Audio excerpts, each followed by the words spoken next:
નમસ્કાર દર્શક મિત્રો, આઝાદીનો અમૃત મહોત્સવ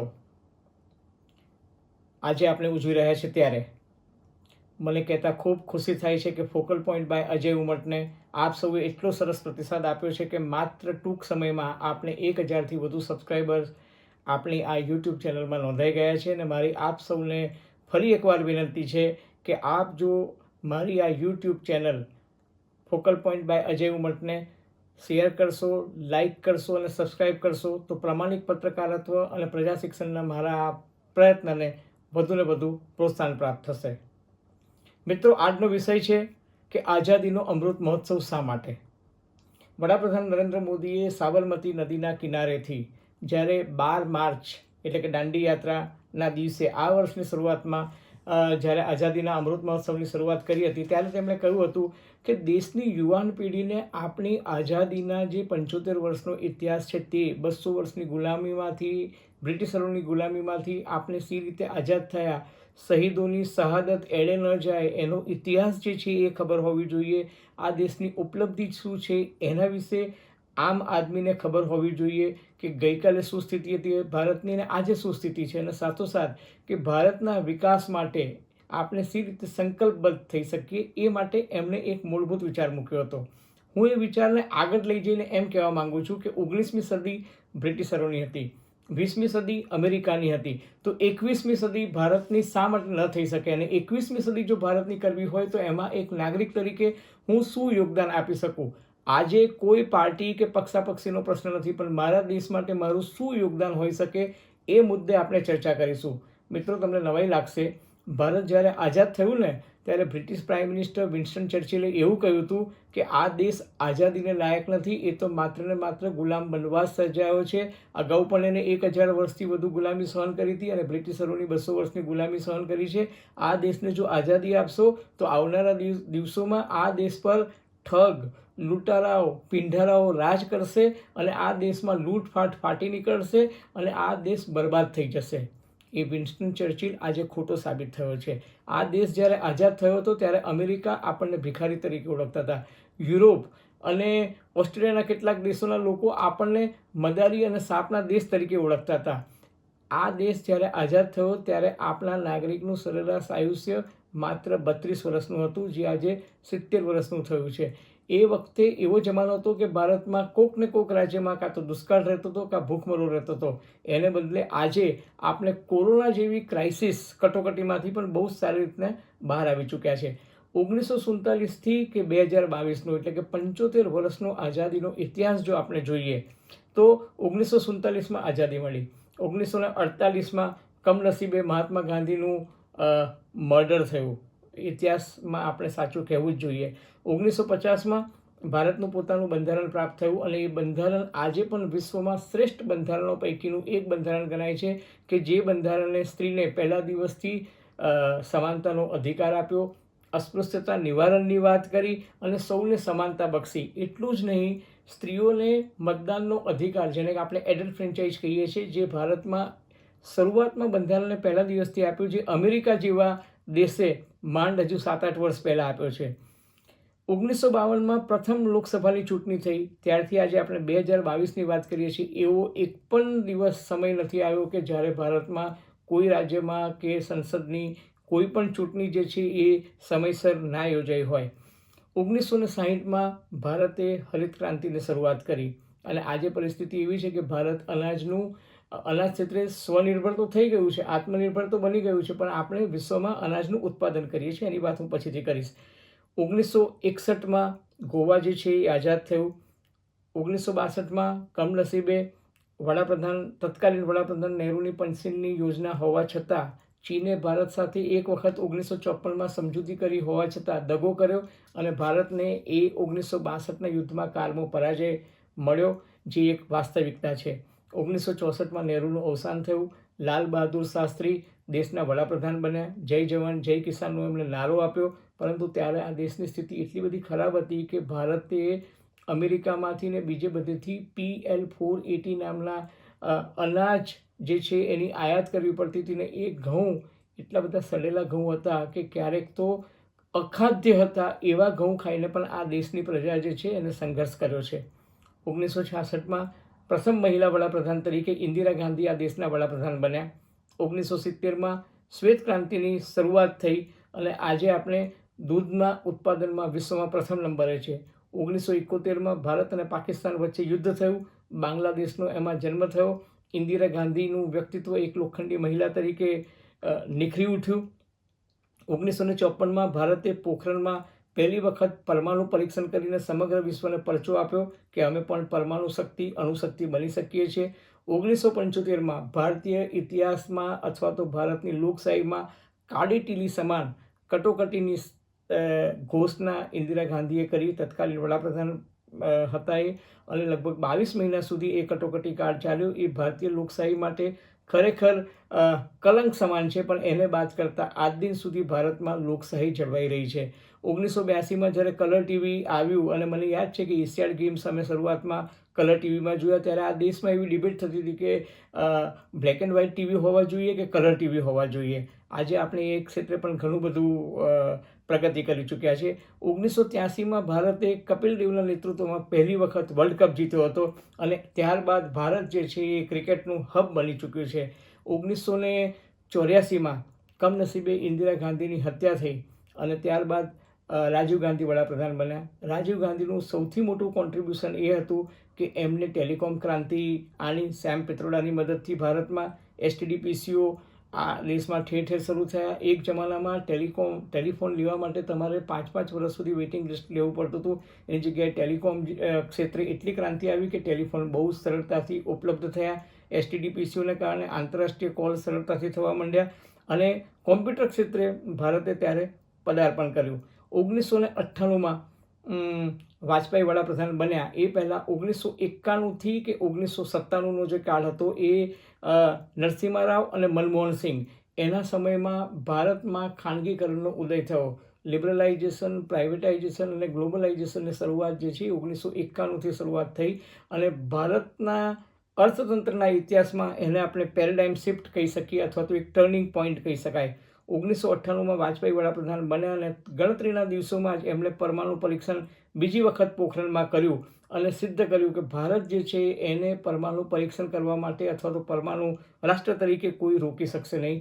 અને વાજપેયીના જમાનામાં ઘણા બધા ક્રાંતિકારી નિર્ણયો લેવાયા. એમણે ડિસઇન્વેસ્ટમેન્ટ કર્યું, એમણે વહીવટીતંત્રમાં ઘણી બધી ગતિશીલતા આણી, અને પાકિસ્તાન જે છે એને કારગિલ, એમણે પાકિસ્તાન સાથે દોસ્તીનો હાથ વધાર્યો હતો, પરંતુ પાકિસ્તાનમાં જ્યારે જનરલ મુશર્રફે બદમાશી કરવાની કોશિશ કરી, ત્યારે કારગિલમાં પાકિસ્તાનના દાંત પણ એમણે ખાટા કરી નાખ્યા હતા.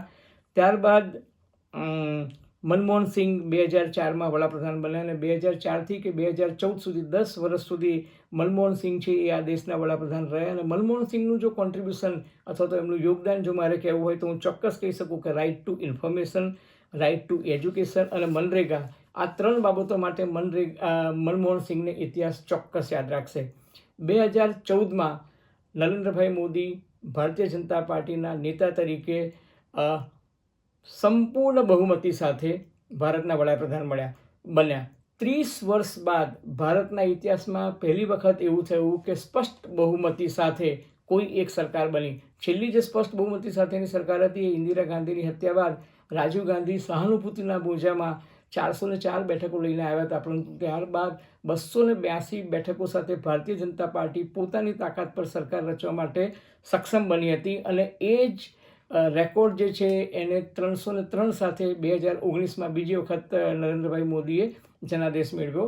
એટલે છેલ્લા 8 વર્ષથી આ દેશમાં નરેન્દ્રભાઈ મોદી વડાપ્રધાન છે, અને એમના નેતૃત્વમાં GST, ease of doing business સારું થયું, સ્વચ્છતા અભિયાનનો આરંભ થયો, જનધન ખાતા દેશમાં ગરીબોને મળ્યા, વીજળીકરણ જે છે રૂરલ ઇન્ડિયામાં બહુ જ સારું થયું, સ્ટાર્ટઅપ અને ઇન્ક્યુબેશન સેન્ટરના કામ એમણે ખૂબ સારા કર્યા, નેશનલ એજ્યુકેશન પોલિસી 34 વર્ષ પછી આ દેશમાં આવી, સ્ત્રી અને યુવાનોને લગતી ઘણી બધી નારી સશક્તિકરણની ઘણી બધી યોજનાઓ એમણે દાખલ કરી, દેશના infrastructure development, railway, road network, port development, airport ડેવલપમેન્ટમાં એમણે બહુ સારું યોગદાન આપ્યું, પર્યાવરણ અને ક્લાઇમેટ ચેન્જમાં આ સરકારે ઘણા સારા કામો કર્યા છે, યોગને આંતરરાષ્ટ્રીય સ્તરે એક રિકગ્નિશન જેને આપણે કહી શકાય એના માટે એમણે સારું કામ કર્યું, કૃષિ કાનૂન કરવાની કોશિશ નરેન્દ્રભાઈ મોદીએ વડાપ્રધાન તરીકે ચોક્કસ કરી, પરંતુ પંજાબ, ઉત્તર પ્રદેશ, અને હરિયાણાના કિસાનો, રાજસ્થાનના કેટલાક કિસાનો નારાજ હતા અને એટલે એમને એ કૃષિ કાનૂન જે છે એ પાછા ખેંચવા પડ્યા. પણ સહકાર વિભાગ જે છે એની શરૂઆત કેન્દ્ર સરકારમાં પહેલી વખત થઈ. અને વિદેશ નીતિની જો વાત કરીએ તો ભારત તટસ્થ રીતે, ચાહે રશિયા કે યુક્રેન વચ્ચેનું યુદ્ધ હોય તો ભારત પોતાનું એક ઇન્ડિપેન્ડન્ટ સ્ટેન્ડ લઈ શક્યું. અમેરિકા, ચીન, પાકિસ્તાન સામે ભારતે પોતાનો સ્વતંત્ર અભિપ્રાય મૂક્યો અને કોરોનાની કટોકટીમાંથી ભારત જે છે એ હેમખેમ પાર ઉતર્યું. અલબત્ત પડકારની દ્રષ્ટિએ કહી શકાય તો સંરક્ષણ ક્ષેત્રે આજે પણ પાકિસ્તાન અને ચીનની સરહદે ભારત જે છે એ પડકારનો સામનો કરી રહ્યો છે. પણ કુલ મિલાકે કોઈ પણ રાષ્ટ્રના ઇતિહાસમાં જ્યારે આપણે આઝાદીનો અમૃત મહોત્સવ ઉજવતા હોઈએ ત્યારે 75 વર્ષની જે સમયરેખા જ્યારે જોઈએ તો ચોક્કસ તમારે એક SWOT એનાલિસિસ કરવું જોઈએ, જેને મેનેજમેન્ટ ટર્મિનોલોજીમાં કહે છે SWOT એનાલિસિસ. એટલે SWOT. આ દેશની સ્ટ્રેન્થ શું છે, આ દેશની વીકનેસ શું છે, એટલે કે નબળાઈ શું છે, મજબૂત પાસાઓ શું છે, ઓપોર્ચ્યુનિટી એટલે કે આ દેશ પાસે કઈ તકો રહેલી છે, અને સાથોસાથ થ્રેટ એટલે કયા કયા ક્ષેત્રે ભારતે સાચવવું જોઈએ. તો એ જો SWOT એનાલિસિસ જો મારે કરવું હોય તો હું તમને ચોક્કસ કહી શકું કે ભારતની જો સિદ્ધિઓની વાત કરવાની હોય ને તો આ દેશ જ્યારે આઝાદ થયો ને ત્યારે આપણી પાસે એક સેફ્ટી પિન બનાવવાની પણ ક્ષમતા કે ટેકનોલોજી નહોતી. અને આજે હું તમને કહી શકું કે ભારત જે છે એ સ્પેસ ટેકનોલોજીમાં વર્લ્ડમાં ટોપ 5 કન્ટ્રીઝમાં ભારતનું સ્થાન છે. ભારત આજે પિનને બદલે સ્પેસશિપ બનાવી શકે છે. પર કેપિટા ઇન્કમની જો વાત કરીએ તો દેશ આઝાદ થયો ત્યારે ભારતનું પર કેપિટા ઇન્કમ 1950માં 265 રૂપિયા હતી, જે આજે 1.29 લાખ રૂપિયા થઈ છે. એટલે કે લગભગ 500 ગણો જે છે એ પર કેપિટા ઇન્કમમાં વધારો થયો છે. ફોરેન રિઝર્વની જો હું વાત કરું તો દેશ આઝાદ થયો ત્યારે 1950-51ના ગાળામાં આપણું ફોરેન રિઝર્વ જે હતું એ $1.82 બિલિયન હતું, જે આજે $607 બિલિયન છે. એટલે કે ઓલમોસ્ટ 335 ગણું જે છે આપણું ફોરેક્સ વધી ગયું છે. સ્પાઇસ એક્સપોર્ટ એટલે કે તેજાના અને મસાલાની વાત કરીએ તો એ જમાનામાં 17 કરોડ રૂપિયાનું એક્સપોર્ટ આપણે કરતા હતા વિદેશમાં. એની જગ્યાએ આજે 29,529 કરોડ એટલે ઓલમોસ્ટ 1700 ગણું વિદેશમાં એક્સપોર્ટ આપણે કરી રહ્યા છે. વેહિકલની વાત કરીએ તો એ જમાનામાં માત્ર 2 જ કાર ભારતમાં બનતી હતી, એમ્બેસેડર અને ફિયાટ, અને એ પણ વર્ષે માત્ર 3 લાખ ગાડીઓનું ઉત્પાદન થતું હતું. આજે ભારત એક એવો દેશ છે કે જ્યાં સૌથી વધુ ઓટોમોબાઈલ વેચાય છે. એટલું જ નહીં, દર વર્ષે 2 કરોડ અને 90 લાખ ગાડીઓનું ઉત્પાદન ભારતમાં થાય છે. એટલે કે લગભગ 97 ગણો વિકાસ જે છે એ ક્ષેત્રે પણ થયો છે. એથી આગળ વાત કરીએ તો લિટરસીની વાત કરીએ એટલે કે સાક્ષરતાની વાત કરીએ તો ભારત આઝાદ થયું ત્યારે માત્ર 12% લોકો જે છે એ સાક્ષર હતા. આજે દેશના 77.7% લોકો જે છે એ સાક્ષર છે. એટલે ઓલમોસ્ટ તમે જુઓ તો 7 ગણો વધારો એક ક્ષેત્રે પણ નોંધાયો છે. મેડિકલ કોલેજની વાત કરીએ તો દેશ આઝાદ થયો ત્યારે આપણા દેશમાં માત્ર 28 મેડિકલ કોલેજ હતી. આજે 618 મેડિકલ કોલેજ છે. એટલે કે 22 ગણી મેડિકલ કોલેજ જે છે છેલ્લા 75 વર્ષમાં વધી છે. અને એન્જિનિયરિંગ કોલેજની વાત કરું તો એ જમાનામાં માત્ર 33 એન્જિનિયરિંગ કોલેજ હતી. એની સામે આજે 6000 એન્જિનિયરિંગ કોલેજ છે. એટલે લગભગ 181 ગણી એન્જિનિયરિંગ કોલેજ વધી છે. અને તમને સૌને ખ્યાલ હશે કે આજે ગુજરાત તો એન્જિનિયરિંગ ક્ષેત્રે એટલી બધી બેઠકો ધરાવે છે કે આપણે ઘણી બધી બેઠકો તો અત્યારે ઘણી બધી ખાનગી એન્જિનિયરિંગ કોલેજોએ સરેન્ડર કરી દીધી છે, અથવા તો એમાં લગભગ 17,000 જેટલી બેઠકો તો ભરાતી પણ નથી. ટૂંકમાં જે સ્ટ્રેન્થની વાત કરીએ છીએ આપણે તો આ દેશનું સૌથી મજબૂત પાસું શું છે તો એને આપણે ડેમોગ્રાફિક ડિવિડન્ડ કહી શકીએ. ડેમોગ્રાફિક ડિવિડન્ડ એટલે કે વસ્તી ગણતરીની દ્રષ્ટિએ જોવા જઈએ તો 65% વસ્તી આ દેશની છે એ 35 વર્ષથી નીચેના યુવાનોની છે.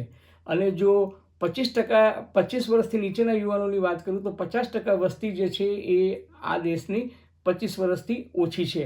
એનો અર્થ એ કે ભારત જે છે એ વિશ્વનો સૌથી યુવાન દેશ છે. ચીન અને જાપાનમાં વસ્તી જે છે એ ઘરડી વસ્તી ગણાય છે, જ્યારે ભારતની વસ્તી જે છે એને આપણે વાઇબ્રન્ટ કહી શકીએ, કારણ કે 65%થી વધુ આ દેશના લોકો યુવાન છે. બીજી મહત્ત્વની વાત એ છે કે ભારત એ લેબર એટલે કે શ્રમિકોની જો વાત કરીએ તો વિશ્વમાં સૌથી વધુ શ્રમિકોનો ફોર્સ સંગઠિત અને અસંગઠિત ક્ષેત્રે ગણીએ તો 52.19 કરોડ લોકો જે છે એ વિશ્વમાં સૌથી વધારે ભારતમાં છે. કૃષિની વાત કરું તો કૃષિ જે છે એ ભારત કૃષિ ક્ષેત્રે માત્ર આત્મનિર્ભર થયું છે એટલું નહીં, પરંતુ એક્સપોર્ટની દ્રષ્ટિએ જોવા જઈએ તો ઘઉં અને ચોખા એની સૌથી વધુ નિકાસ વિશ્વમાં કરવામાં ભારતનો બીજો નંબર આવે છે. ઇકોનોમીની વાત કરું તો વિશ્વમાં 5મી સૌથી મોટી ઇકોનોમી જે છે એ ભારતની છે જીડીપીની દ્રષ્ટિએ. વર્લ્ડ બેંકનો રિપોર્ટ પણ એવું કહે છે કે ભારતની ઇકોનોમી જે છે એનામાં સૌથી વધારે પોટેન્શિયલ છે. અને પર્ચેસિંગ પાવર પેરિટીની વાત કરું તો 3rd લાર્જેસ્ટ ઇકોનોમી જે છે એ ભારત છે. દૂધના ઉત્પાદનમાં 1970માં ભારતે ઓપરેશન ફ્લડની શરૂઆત કરી અને આજે તમે જુઓ તો દૂધ ઉત્પાદનમાં ભારત જે છે એ વિશ્વમાં નંબર 1 પોઝિશન પર આવ્યું છે. પેટ્રોલિયમ પ્રોડક્ટ્સ દાખલા તરીકે આપણે ત્યાં રિલાયન્સ રિફાઇનરી છે, ઇન્ડિયન ઓઇલ કોર્પોરેશન છે, HPCL છે, BPCL છે, આ બધી જે રિફાઇનરીઝ જે છે એ ક્રૂડ ઓઇલમાંથી જે ફાઇનલ પ્રોડક્ટ બને છે એના એક્સપોર્ટ કરવામાં આજે દુનિયામાં આપણે નંબર 1 પોઝિશન પર છીએ. એટલું જ નહીં, એની સાથે સાથે leather goods, chemicals, pharmaceutical, textile એમાં પણ ભારત જે છે ખૂબ અગ્રેસર છે. એથી પણ આગળ સોફ્ટવેર ઇન્ડસ્ટ્રી જે છે ભારતની, એપ્લિકેશન્સ અને સોફ્ટવેર ઇન્ડસ્ટ્રીઝ એમાં પણ આપણે બહુ જ આગળ છીએ. બલકે એક્સપોર્ટમાં આપણી સૌથી વધુ ઇન્કમ જો થતી હોય તો સોફ્ટવેર એપ્લિકેશન્સ જે છે એમાં એનું બહુ જ મોટું યોગદાન છે. અને આઉટસોર્સિંગનું મેક્સિમમ કામ તમને યુરોપ, અમેરિકા, UK, ઓસ્ટ્રેલિયા અને ન્યૂઝીલેન્ડમાંથી ભારતના યુવાનોને મળે છે, કારણ કે ભારતના યુવાનો સોફ્ટવેર અને હાર્ડવેર ક્ષેત્રે ખૂબ સરસ કામગીરી કરી રહ્યા છે. ઇવન સ્ટાર્ટઅપમાં પણ ભારતના યુવાનો કાઠું કાઢી રહ્યા છે. પેટન્ટ પણ ભારતના યુવાનો હવે સારી એવી સંખ્યામાં મેળવી રહ્યા છે. વિદેશ નીતિની દ્રષ્ટિએ જોવા જઈએ તો મેં શરૂઆતમાં પણ કહ્યું કે બિનજોડાણવાદી દેશોમાં, સાર્ક દેશોમાં અને રશિયા યુક્રેન સાથેનું વોર હોય કે અમેરિકાની વાત હોય કે ક્વાડ કન્ટ્રીઝની વાત હોય, જાપાન ઓસ્ટ્રેલિયા સાથેના રિલેશનશિપ હોય, તો ભારત જે છે અત્યારે પેલું ગુજરાતીમાં કહેવાય છે ને કે 5માં પૂછાય એવી સ્થિતિ છે કે G20 હોય કે બીજો કોઈ પણ ફોરમ હોય તો ભારતને હવે કોઈ અવગણી શકતું નથી. એ દ્રષ્ટિએ ભારતનું ખૂબ મોટું પ્રદાન કહી શકાય. રિન્યુએબલ એનર્જી એટલે કે જેને આપણે બિન પરંપરાગત ઉર્જાના સ્ત્રોત કહીએ છીએ એમાં પણ રશિયા અને ચીન પછી ભારત જે છે એ 3જા નંબરે આવે છે.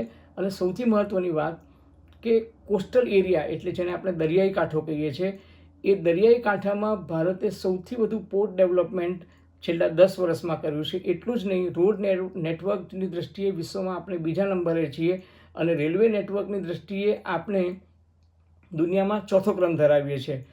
એથી પણ વધારે ઇન્ટરનેટની જે ક્રાંતિ આવી છે એમાં ડિજિટલ પેમેન્ટથી માંડીને ડિજિટલ પ્લેટફોર્મ પર જે ડેવલપમેન્ટ થયું છે એ ભારતમાં હાઈએસ્ટ થયું છે.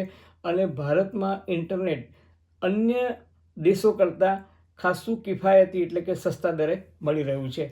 આ તમામ બાબતો એ આપણા દેશની સ્ટ્રેન્થ દર્શાવે છે. હવે વીકનેસની વાત કરું તો કેટલોક ડેટા એવો છે કે જે ચોક્કસ ચિંતાજનક છે. દાખલા તરીકે ઇઝ ઓફ ડુઈંગ બિઝનેસમાં ભારત સરકારે ઘણા બધા પ્રયત્નો કર્યા છતાં પણ અત્યારે વિશ્વમાં આપણું રેન્કિંગ જે છે એ 63માં નંબરે છે. કરપ્શન પરસેપ્શન ઇન્ડેક્સની દ્રષ્ટિએ વાત કરીએ તો ભારતનો ક્રમ 85મો છે, જે ટ્રાન્સપેરન્સી ઇન્ટરનેશનલનો ડેટા કહે છે. વર્લ્ડ પ્રેસ ફ્રીડમ ઇન્ડેક્સ જે છે એ ભારત માટે બહુ જ ચિંતાજનક છે. એમાં ભારતનો નંબર 150મો છે. ગ્લોબલ પીસ ઇન્ડેક્સમાં ભારતનો ક્રમ 135માં નંબરે છે. હેન્લે પાસપોર્ટ ઇન્ડેક્સમાં ભારતનો ક્રમ 87માં નંબરે છે. ગ્લોબલ હંગર ઇન્ડેક્સ એટલે કે જે ભૂખમરાની વાત કરીએ એમાં ભારત 101માં ક્રમે આવે છે. વર્લ્ડ હેપીનેસ ઇન્ડેક્સ 146 દેશોમાંથી ભારત જે છે 136 દેશમાં આવે છે. એનો અર્થ એ કે ભારતમાં ડિપ્રેશનથી પીડિત લોકોની સંખ્યા જે છે એ વધારે છે. અને ગ્લોબલ ઇનોવેશન ઇન્ડેક્સમાં ભારત 46માં ક્રમાંકે આવે છે. ઇન્ટરનેશનલ ઇન્ટેલેક્ચ્યુઅલ પ્રોપર્ટી ઇન્ડેક્સમાં ભારતનો ક્રમ ડેફિનેટલી સુધર્યો છે, પણ હજુ આપણે 43માં ક્રમે છીએ. આ US ચેમ્બરનો રિપોર્ટ છે. હવે ભારત માટે ઓપોર્ચ્યુનિટી શું છે?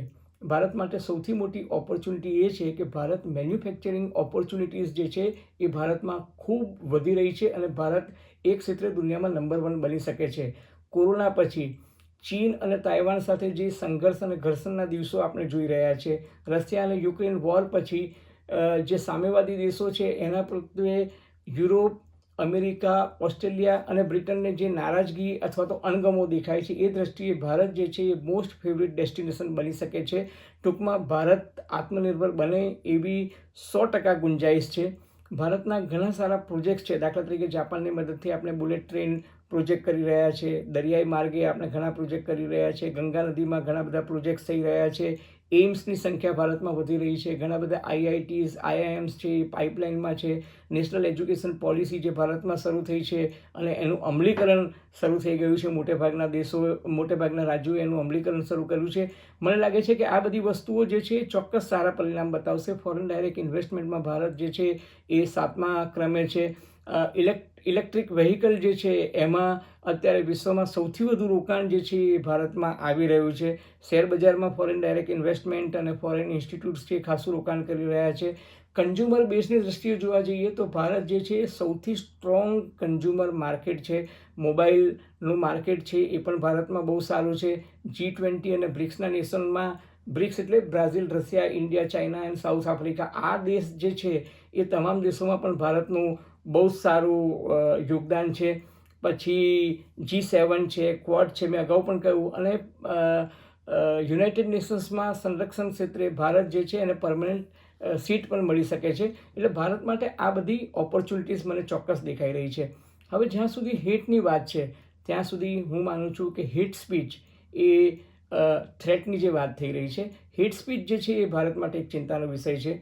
સામાજિક ધ્રુવીકરણ થઈ રહ્યું છે, પછી હિન્દુ મુસ્લિમના નામે થઈ રહેતું હોય, જ્ઞાતિવાદના નામે થતું હોય, પ્રદેશવાદના નામે થતું હોય કે ભાષાવાદના નામે થતું હોય, એ ચોક્કસ એક ચિંતાનો વિષય છે. ભારતમાં જ્યુડિશિયરી સામે એક એવી ફરિયાદ છે કે કેસોનો નિકાલ જે છે ઝડપથી થતો નથી. ચીફ જસ્ટિસે પણ એ અંગે ચિંતા વ્યક્ત કરી છે. અને હ્યુમન ડેવલપમેન્ટ ઇન્ડેક્સ, દાખલા તરીકે જેન્ડર ઇનઇક્વેલિટીની વાત કરું એટલે સ્ત્રી પુરુષનો જે રેશિયો જે છે એ ભારતમાં થોડોક ચિંતાજનક છે. સાથોસાથે બાળકોમાં કુપોષણનું પ્રમાણ જે છે એ વધારે છે.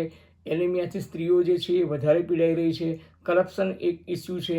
કરચોરી ભારતમાં થઈ રહ્યા છે. લોકોની એક માનસિકતા છે કે ટેક્સમાં ઇવેઝન કરવું અથવા તો કર ચોરી કરવી.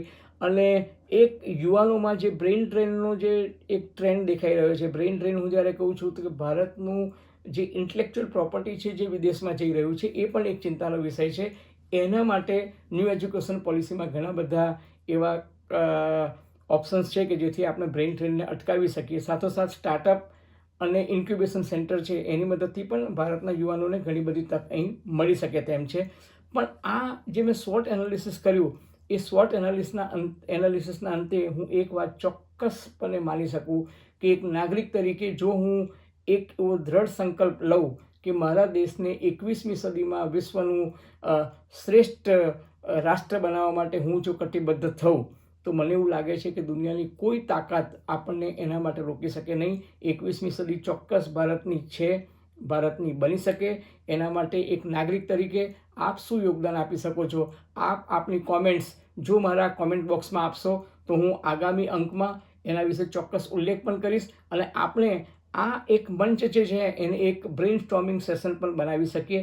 આપનું યોગદાન, આપનું ઇન્ટરેક્શન્સ અને આપણી કોમેન્ટ આવકાર્ય છે. અને ફરી એકવાર વિનંતી કે જો તમને મારો આ એપિસોડ ગમ્યો હોય તો ચોક્કસ ફીડબેક આપજો, કોમેન્ટ આપજો અને સૌથી મહત્ત્વની વાત, મારી આ ચેનલને સબસ્ક્રાઈબ કરજો. Thank you very much.